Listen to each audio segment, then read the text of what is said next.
কি ব্যাপার পিয়া, এত আদর করে ডাকছো? কোনো সুখবর নাকি? আমি মোবাইল হাতে ধরিয়ে দিয়ে বলি, সঞ্জনা কখন থেকে তোমাকে কল করছে, ধরো। রুমে আর দাঁড়াই না আমি। এখানে সায়ান আর সঞ্জনার মাঝে আমার কোনো ভূমিকাই নেই। মোবাইল হাতে মুখ কালো করে বসে আছে সায়ান। ফোন ধরতে মোটেও ইচ্ছা করছে না। এতদিন পর সঞ্জনার মনে পড়েছে সায়ানকে, কিন্তু সায়ানের মনে কোনো অভিমানও জমছে না। কেমন এক ভোঁতা অনুভূতি।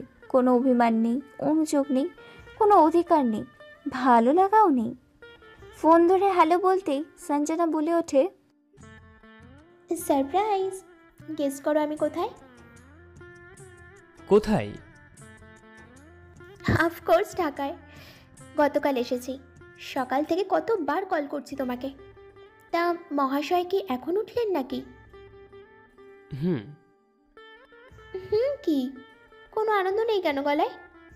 আজ বিকেলে তোমার সাথে দেখা হচ্ছে, বুঝলে? আজ? মানে কি? মুখ পাংশ করে আজ বলছো কেন? তোমার ইচ্ছে নেই বুঝি? দেখো, আগামীকাল আমি আবার চিটাগং চলে যাচ্ছি, তাই আজই দেখা করব। তুমি ভেবে দেখেছো আমাদের রিলেশন হওয়ার পর ঠিকমতো ডেটিংই করতে পারলাম না? অবশ্য সব দোষ তোমার। তোমার সাথে অ্যাফেয়ারের পর থেকেই আমি একটার পর একটা বড় বড় অফার পেতে থাকি। You are my lucky charm. বুঝলেন মহাশয়? আপনার পরশে আমি মহান হয়েছি, অথচ আপনিই যেন কোথায় হারিয়ে যাচ্ছেন। না সঞ্জনা, তুমি খুবই ট্যালেন্টেড। তুমি তোমার গুণে এত দূরে গেছো, কোনো লাকি চার্মের কারণে নয়। সায়ান, তুমি খুব সাপোর্টিভ একটা ছেলে। তুমি কখনো অধিকার ফলাওনি, কিন্তু উৎসাহ দিয়েছো বারবার। আর এই ব্যাপারটা আমি সব সময় ফিল করি। তোমাকে আমার ঠিকমতো সময় দেওয়া হয় না, তাই এবার প্ল্যান করেছি সব সুদ সমেত তোমাকে ফেরত দেব। অনেক অনেক সময় দেব। সো আজ দেখা হচ্ছে, ওকে? এক কাজ করো, তুমি দুপুরে আমার ফ্ল্যাটে চলে আসো, তারপরও একসাথে কোথাও ঘুরতে যাব। ওকে, বাই, লাভ ইউ। সায়ান ভোঁতা মুখে বিছানায় বসে থাকে। পিয়ার সামনে যেতে তার খুবই অপরাধী লাগছে, কিন্তু নিজেকে অপরাধী ভাবার তো কোনো কারণ তার নেই। পিয়া তো প্রথম থেকে জানে সঞ্জনার কথা, বরং সঞ্জনা কিছুই জানে না প্রিয়ার সম্পর্কে। সঞ্জনা এও জানে না সায়ানের বিয়ে হয়ে গেছে। অপরাধী তো সে সঞ্জনার কাছে, কিন্তু মন খারাপ করছে পিয়ার জন্য। কেমন এক পরিস্থিতি, সায়ানের কিছুই ভালো লাগছে না। সকালের নাস্তা পর্বে আমি সায়ানের সাথে সহজ হতে পারছিলাম না। সায়ান নিজেও যেন কেমন মুখ লুকিয়ে চলছিল। মা তো জিজ্ঞেসই করে বসলেন, তোদের কি এখনো মানবভাব চলছে? আমি সায়ান একসাথে চেঁচিয়ে উঠি, না না। আমি তড়িঘড়ি করে বলি, সায়ান তুমি কেন গম্ভীর হয়ে আছো? দেখো, মা ভাবছেন আমাদের ঝগড়া চলছে। সায়ান বলে, সকাল সকাল এত কথা আমি কোথায় পাবো আম্মু? আমি অযথা হাসতে লাগলাম, যেন সায়ান খুব হাসির কথা বলেছে। সায়ানও সাথে যোগ দিয়ে হাসে। মা আমাদের অদক্ষ অভিনয় হয়তো ধরতে পেরেছেন, হয়তো না, কিন্তু কোনো কথা না বাড়িয়ে চুপচাপ খেয়ে ওঠেন। আমি খুব দরকারি কথা বলার ভঙ্গিতে সায়ানকে আসতে জিজ্ঞেস করি, কি আলাপ হয়েছে তোমার সঞ্জনা গ্রুপের সাথে? সায়ান একটু অবাক হয়ে তাকায়। আমার ইশারা বুঝে বলে, আজকে দুপুরে দেখা করতে বলেছে। সায়ানের কিছুই ভালো লাগছে না। একদিকে সঞ্জনা আজকে অপেক্ষা করবে, অন্যদিকে পিয়ার অন্ধকার মুখ সায়ানকে ব্যথিত করছে। মন চাচ্ছে পিয়ার কাছে গিয়ে বলতে, আমি আজকে কোথাও যাব না, কিন্তু সঞ্জনাকে কি বলবে সে? ধুর। সায়ান খুব অনিচ্ছায় রেডি হয়ে নিচে নেমে এলে মা জিজ্ঞাসা করেন, ছুটির দিনে এখন কোথায় যাচ্ছিস? সায়ানটাও বোকার মতো ব্যবসার অজুহাত না দিয়ে উত্তর দেয়, বন্ধুর সাথে দেখা করতে যাচ্ছি। কোন বন্ধুর সাথে দেখা করতে যাওয়ার দরকার কি? কাল না পিয়াকে নিয়ে ঘুরতে যেতে চাইনি, আজ ওকে নিয়ে যা। কি সারাক্ষণ বন্ধু বন্ধু করিস? এখন বিয়ে হয়েছে কদিন, বউ নিয়ে ঘোরাঘুরি কর। আমি সাথে সাথে বলি, না না না মা, ও যাচ্ছে যাক না, আমি তো অন্য সময়ও বের হতে পারবো। না, আজ ওর সাথে ঘুরতে যাও, অন্য সময় আবার যাবে। মা, আজই কেন? আমি আরেকদিন যাব।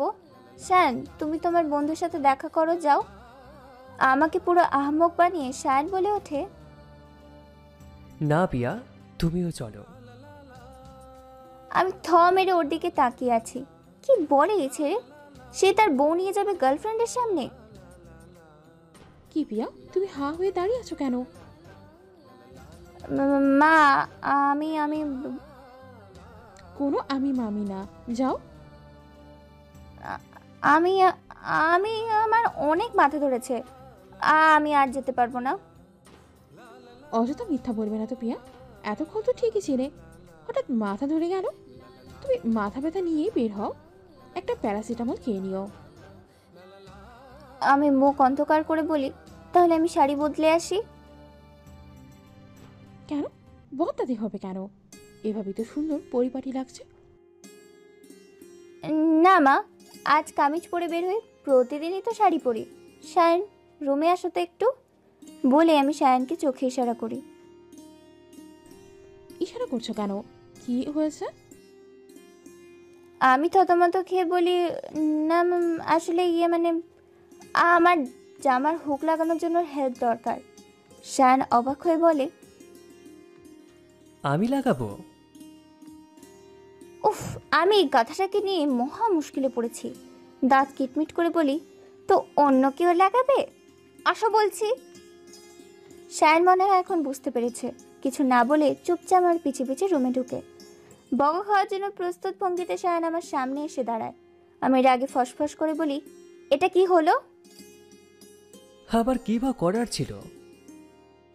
তোমার কখনোই কিছু করার থাকে না। বিয়ে করার সময়ও তোমার কোনো কিছু করার ছিল না, এখনো তোমার কিছু করার নেই। তুমি এখন তোমার গার্লফ্রেন্ডের সাথে দেখা করতে যাবে, সাথে কাবিন করা বউ নিয়ে? তোমার মাথা ঠিক আছে? পিয়া, তুমি অনেক রেগে যাচ্ছ। রাগ করার যথেষ্ট কারণ কি নেই? তোমার লাইফের সব কিছুতেই কেন তুমি আমাকে ইনভলভ করো? তুমি যখন সঞ্জনাকে বিয়ে করবে তখন সাক্ষীও কি আমাকেই রাখবে? Please give me space Shayan, আমার দম বন্ধ লাগে। শায়ান আহত চোখে আমার দিকে তাকায়। তুমি আমাকে কি পরিচয় দেবে বলো তো? শায়ানকে দেখে মনে হচ্ছে পড়া না পারার অপরাধে শিক্ষকের কাছে বকা খাচ্ছে। কি হলো, উত্তর দিচ্ছ না কেন? থাক, আজকে তাহলে বেরই হব না। উফ, এই ছেলেটার কি নিজস্ব কোনো মতামত নেই? নিজে থেকে কি কিছুই চিন্তা করতে পারে না? শায়ান, তুমি তোমার গার্লফ্রেন্ডের সাথে দেখা করতে যাচ্ছ, আমার বকা খেয়ে এখন যাবে না কেন বলছো? সত্যি কথা বলতে কি, আমারও তো ঝামেলা করতে যেতে ইচ্ছে করছে না। বাদ দাও, এত প্যারা ভালো লাগছে না। ও চেহারা দেখে আবার আমার সেই চড়াচড়িত মায়া লাগে। উফ আল্লাহ, এই ছেলেটার উপর কি আমি কোনোদিন রাগ করতে পারবো না? আচ্ছা চলো, আমি যাচ্ছি। তুমি সাজনাকে বলবে আমি তোমার কাজিন, ঢাকা ঘুরতে এসেছি। পারবে বলতে? হুম, এবার চলো। আমি শাড়ি বদলে ইচ্ছে করে কামিজ পরেছি। শাড়ি পরে শায়ানের সাথে বের হলে সঞ্জনা অবশ্যই কিছু একটা আঁচ করে ফেলবে। শায়ান খুব ফুরফুরে মনে গাড়িতে স্টার্ট দিল, যেন টেনশনের সকল দায়ভার আমার। আমার নিজেকে পাগল পাগল লাগছে। আমি কি করছি আমি নিজেও জানি না। শায়ান আর সঞ্জনার সাথে দেখা করবে, এটা যেমন আমি সহ্য করতে পারছি না, তেমনি শায়ান আর সঞ্জনার মাঝে আমি তৃতীয় পক্ষ হয়ে বসে থাকবো, এটাও বিরক্তিকর লাগছে। একটা ব্যাপার আমি খেয়াল করলাম, আমি নিজেকে খুব বুদ্ধিমতী আর শায়ানকে বোকা ভাবি, কিন্তু কেন জানি আমি বোকা ছেলেটার ইচ্ছে মতোই চলি। ও আমাকে যেভাবে নাচায়, আমি যতই ভাব দেখাই না কেন ওর ইশারাতেই নাচি। গাড়িতে উঠে বললাম, তোমার বিরক্ত লাগছে না আমাকে তোমার সাথে নিয়ে যেতে? কেন জানি লাগছে না, বরং ভালোই লাগছে। শায়ান, তুমি তোমার প্রেমিকার সাথে দেখা করতে যাচ্ছ, তবে এতদিন পর। সেখানে আমি হলাম কাবাব মে হাড্ডি। আমাকে তুমি কোথাও নামিয়ে দিয়ে যাও তো, আমার নিজেরই বিরক্ত লাগছে। আহা, এত ভেবো না তো, চলো। শোনো, সঞ্জনা এটা কোনোভাবেই ভালোভাবে নেবে না। আমি তোমার গার্লফ্রেন্ড হলে কখনোই ডেটের মাঝে হাড্ডি নিয়ে ঘোরা পছন্দ করতাম না। গাড়ি চালাতে চালাতে শায়ান হেসে বলে, তাই বুঝি? তুমি তোমার হাজব্যান্ডকে তার গার্লফ্রেন্ডের সাথে দেখা করতে দিচ্ছ, কিন্তু বয়ফ্রেন্ডের সাথে হাড্ডি সহ ডেটে যাবে না। অদ্ভুত মেয়ে তুমি। আমি মুখ ঘুরিয়ে জানলা দিয়ে বাইরে তাকিয়ে থাকি। আমি কি বলবো? আসলেই তো অদ্ভুত মানুষ আমি। আমি কেন এমন করছি আমি নিজেও জানি না। কেন আমি শায়নকে ফেলে যেতে পারি না? কেন আমি আগের আমলের গল্পের সিনেমার নায়িকাদের মতো গাধি সেজে নিজের জামাইকে অন্যের কাছে তুলে দিচ্ছি? আমার পার্সোনালিটি নিয়ে আমার নিজেরও অবাক লাগে। এত হ্যাংলা কেন আমি? কেনই বা ওর উপর রাগ করি না? কষ্ট কি পাই না? ও এখন সঞ্জনার সাথে দেখা করবে, হয়তো একান্ত সময়ও কাটাবে, আর আমি তা পাশে বসেই দেখবো। উফ, আমি কেন আসলাম? আমার নিজের উপরে খুব বিরক্ত লাগছে। কেন তো ভালো মানুষে দেখাতে গেলাম? হঠাৎ শান বলল, কি এত চিন্তা করছো? আমি নিশ্চুপ। জানো পিয়া, তুমি আমার অভ্যাসে পরিণত হয়েছ। সব কিছুতেই আমার কেন জানি তোমাকে চাই। ইভেন সাঞ্জনার সাথে দেখা করতে যাচ্ছি, তাতেও তোমাকে নিয়ে যেতে আমার ভালোই লাগছে। আম্মু যখন বলল, তাই আমি তক্ষুনি রাজি হয়ে গেলাম। আমি জানলা দিয়ে বাইরেই তাকিয়ে থাকি। শায়ন কি বলে নিজেও বোঝে না। একদিন সঞ্জনা ওর জীবনে স্থায়ী হবে, আর আমাকে অনেক দূরে সরে যেতে হবে। আর শায়ন কিনা বলছে আমি ওর অভ্যাস হয়ে গেছি। সঞ্জনার ফ্ল্যাটের নিচে গাড়ি পার্ক করে লিফটে 8 তলায় উঠে কলিং বেল চাপে শায়ন। আমার বুকের অস্থিরতা বাড়তে থাকে। হ্যাঁকে তো শায়নের ভালোবাসার মুখোমুখি হব, দ্বিতীয় ওদের দুজনের ডেটের মাঝে নিজেকে খুব হ্যাংলা লাগছে। এত অসহায় হয়তো আমি কোনোদিন হইনি। বারবার মনে হচ্ছে কেন আসলাম? কত অজুহাতেই তো চলে যেতে পারতাম। শায়নকে সামলানোর তো কোনো ব্যাপারই ছিল না। সঞ্জনা দরজা খুলে শায়নকে দেখে মিষ্টি হাসিতেই জড়িয়ে ধরল। আমি ব্যাপারটা খুব স্বাভাবিকভাবেই নিলাম, কারণ শুধু প্রেমিক বলে নয়, শায়ন এভাবে সবার সাথেই মেশে। সঞ্জনা আসলেই অনেক সুন্দরী, একেবারে মোমের মতো রং, যেন এখনই গলে গলে পড়বে। লম্বা ফিগার শায়নের পাশে খুব মানাচ্ছে। আমার দিকে তাকালে শায়ন বলে, আবার কাজিন ঢাকায় বেড়াতে এসেছে। আম্মু বলল আজকে সাথে নিয়ে বের হতে, তাই নিয়ে এলাম। আমি সাথে সাথে বললাম, আসলে খুবই লজ্জিত আমি। আমি কোনোভাবে আপনাদের মাঝে আসতে চাইনি, কিন্তু আন্টিকে মানাও করতে পারিনি। সঞ্জনা হেসে বলল, ইটস ওকে, হ্যাঁ, তো বিব্রত হওয়ার কিচ্ছু হয়নি। কি নাম তোমার? আমি তোমাকে তুমি করে বলি? আমরা নিশ্চয়ই সমবয়সী হব। অবশ্যই। আমি পিয়া। আপনি সামনাসামনি অনেক বেশি সুন্দরী। থ্যাঙ্কস। তুমিও অনেক মিষ্টি দেখতে। আমাকে তুমি করেই বলো প্লিজ। সঞ্জনা খুব সিম্পল একটা কুর্তি আর পাজামা পরে আছে, অথচ কি গর্জিয়াস লাগছে। অদ্ভুতভাবে আমি সঞ্জনাকে হিংসা না করে মুগ্ধ হচ্ছি। মিডিয়া লাইনে আছে যেহেতু, আমি ধরেই নিয়েছিলাম খুব অহংকারী হবে, ঢং গলে গলে পড়বে, আমাকে দেখে নাক ছিটকাবে, শায়নের গলা ধরে ঝুলে থাকবে।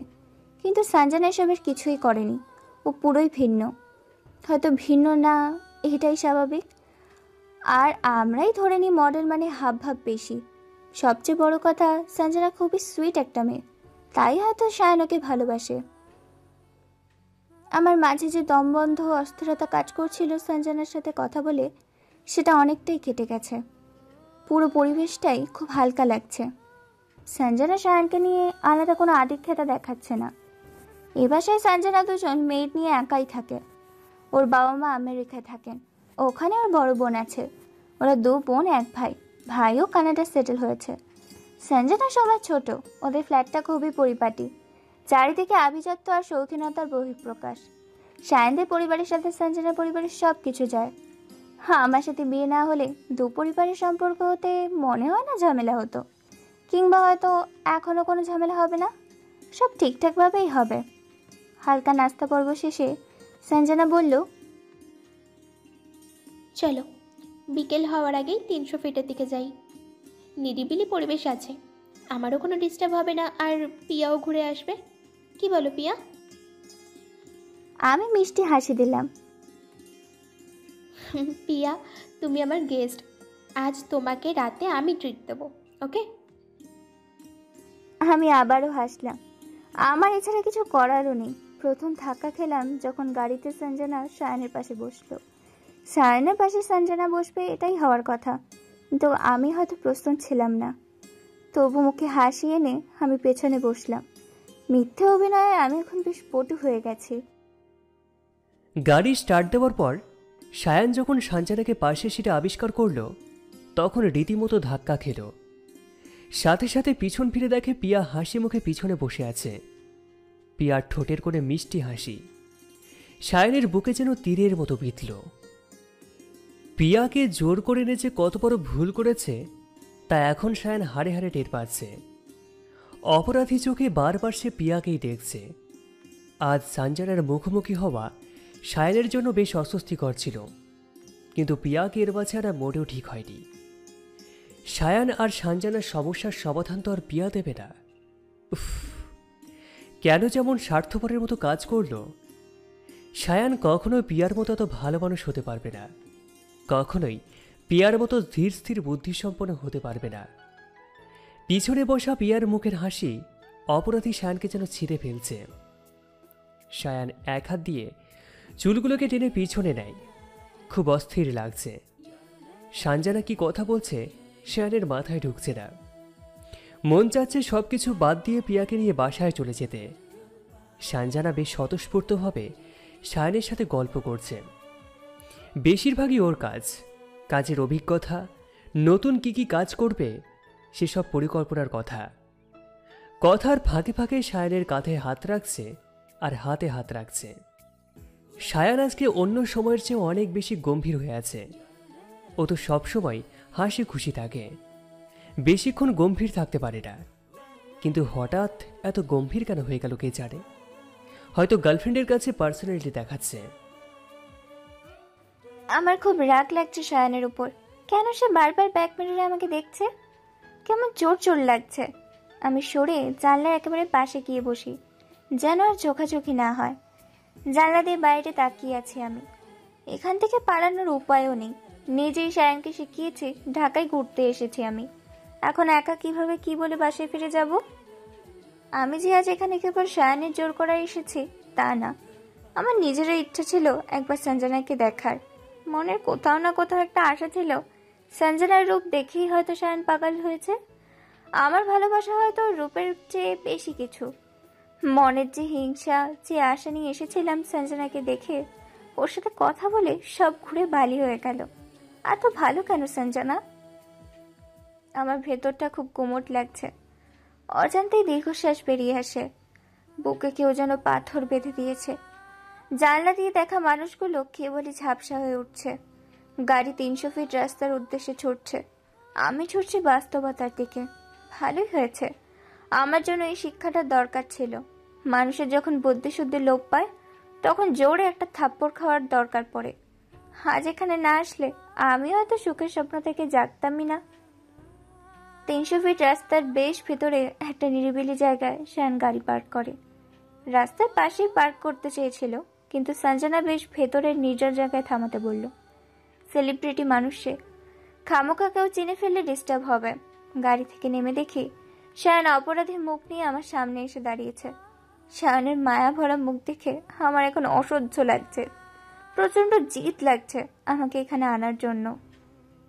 আমি সঞ্জনার দিকে ফিরে মুখে হাসি এনে বলি, অনেক সুন্দর জায়গা তো, আমি বরং একা একটু ওদিকে হাঁটাহাঁটি করি। অনেক তো হাঁটি হয়ে থাকলাম, তোমরা ওদিকটায় বসে সময় কাটাও। থ্যাঙ্কস পিয়া। বলে সঞ্জনা সায়ানের দিকে তাকাতেই ওর মোবাইল বেজে ওঠে। সায়ান, তুমি বসো গিয়ে, আমি জরুরি আলাপটা সেরেই তোমার কাছে আসছি। বলে সঞ্জনা একটু দূরে গিয়ে কল রিসিভ করে সায়ান আমার সামনে এসে বলে, তোমার একা থাকার কোনো দরকার নেই। আমি খুব স্থির চোখে সায়ানের দিকে তাকিয়ে বলি, তোমার কি মনে হয় সঞ্জনা আমাকে তোমাকে নিয়ে এখানে আয়তবল সহচরী গান গাইতে এসেছে? তুমি আমাকে কেন তোমাদের মাঝে এনেছো সায়ান? আমি একটা ইডিয়েট বলে তুমি চাইলে আমাকে দুটো থাপ্পড়ও দিতে পারো। না সায়ান, থাপ্পড় কেন দেব?